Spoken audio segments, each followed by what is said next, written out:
আচ্ছা, তোমার সিভিটা দেখি।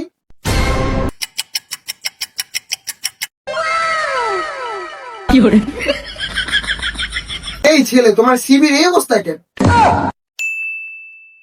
এই জাফর,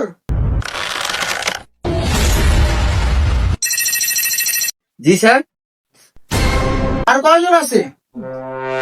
আর 2 জন বাকি আছে। আচ্ছা ঠিক আছে, তাদেরকে পাঠিয়ে দাও আমার কাছে। জি স্যার।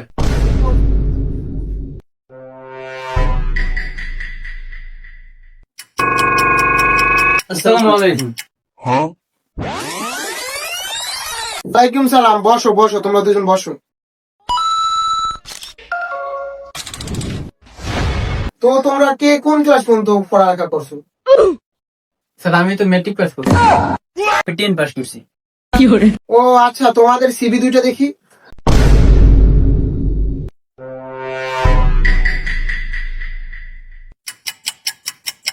বাহ সাথে, তোমার রেজাল্ট তো অনেক ভালো। তো তোমার চাকরি কিসের জন্য দরকার? স্যার আমি পরিবারের বড় ছেলে, পরিবারের সকল দায়িত্ব আমার উপর এসে পড়ছে, তাই আমার চাকরিটা খুবই দরকার স্যার। আচ্ছা, তোমার সিভিটা দেখি।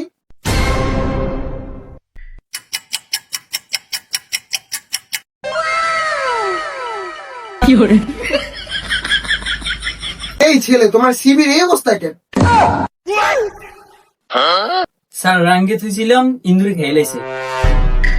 তাই ইন্দুরে কাছে যখন, তাহলে এটা নিয়ে আসছো কেন? নতুন একটা ফটোকপি করে নিয়ে আসতে পারলো না? স্যার টাহা নেই। ও আচ্ছা, তাহলে তোমার চাকরি কিসের জন্য দরকার? বিড়ি খাওয়ার টাহা নেই, এলিগে চাকরিটা খুব দরকার। না মক্কেলে কয় কি, তোরে কি কেউ বিড়ি খাওয়ার জন্য চাকরি দিবে কেউ? এই ছেলে, তোমার বাসা কোথায়? তুমি তো এটা বেদ দো, তুমি বিড়ি খাওয়ার কথা আমার কাছে বলো। কি করবো স্যার, নেশা উঠলে মাথা ঠিক থাকে না। এই, এটা কি আসছে? এই নেশাখোরকে এখানে কে ঢুকতে দিছে? এই জাফর, তাড়াতাড়ি বের করো। স্যার স্যার সরি স্যার, আর হইবে না স্যার। ঠিক আছে, তুমি বসো বসো। আচ্ছা সাথে বলো, বৃষ্টি কাকে বলে? কাছ থেকে যে ফোটা ফোটা পানি পড়ে ওই লেগেই বৃষ্টি বলে। আচ্ছা ঠিক আছে, হিরে এবার তুমি বলো, পরিবেশ কাকে বলে? পরিবারের সবাই মিলে একসাথে ঘুরতে যাওয়াকে তাকেই পরিবেশ বলে। হ্যাঁ, তুমি যে উত্তরটা বলো, এটা কোন বইতে লেখা আছে? হ্যাঁ স্যার, আমার নিজের বইতে লেখা আছে। আমি কয়টা বই লেখছি আপনি জানেন কিছু? আচ্ছা, এটা তো একটা মার্কেটিং এর জব। তো মনে করো তুমি চাকরি পেয়ে গেছো, তাহলে এটা হচ্ছে একটা পণ্য, তুমি এটা আমার কাছে বিক্রি করে দেখাও না। ওকে স্যার, আসসালামু আলাইকুম। আমাদের এই পণ্য আমাদের কোম্পানির সাথে 50% ডিসকাউন্টে আপনাকে দেওয়া হবে, আপনি কি নেবেন? নিমু না। তুই নিবি না, বিড়ি খাওয়ার টাকা নাই। এই জাফর, কোনে রে তুই? তুই কারে মারছো? তোর আমার সম্পর্কে কোনো আইডিয়া আছে? স্যার আপনি তো উত্তেজিত আমাকে, আপনি তো পণ্য বেচবার করলেন, আমি তো পণ্যই বেচতেছিলাম। এই, তুই আমার পণ্য বেশি হবি, তোর চাকরি হবে, তুই চাকরি বাইরে বাইরে। সরি স্যার, এবারের মতো মাফ করে দেন, এইবারের মতো স্যার।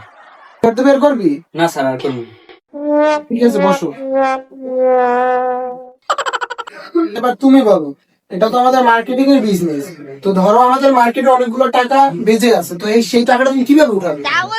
কেন স্যার, প্রথমে ভালোভাবে বোঝাবো, তারপর যদি না বোঝে তাইলে আইনের আশ্রয় নিই। ও আচ্ছা, গুড গুড। আচ্ছা হিরে, এবার তুমি বলো, তুমি কিভাবে টাকা উঠাবে? আচ্ছা স্যার, আপনার প্র্যাকটিক্যালি একটু দেখাই দিন। ঠিক আছে, দেখাও। এই ধন্দা, টাকা দে, টাকা দাম কি চাইছিস? টাকা দে, টাকা দে, টাকা দে, টাকা দে, টাকা দিবি।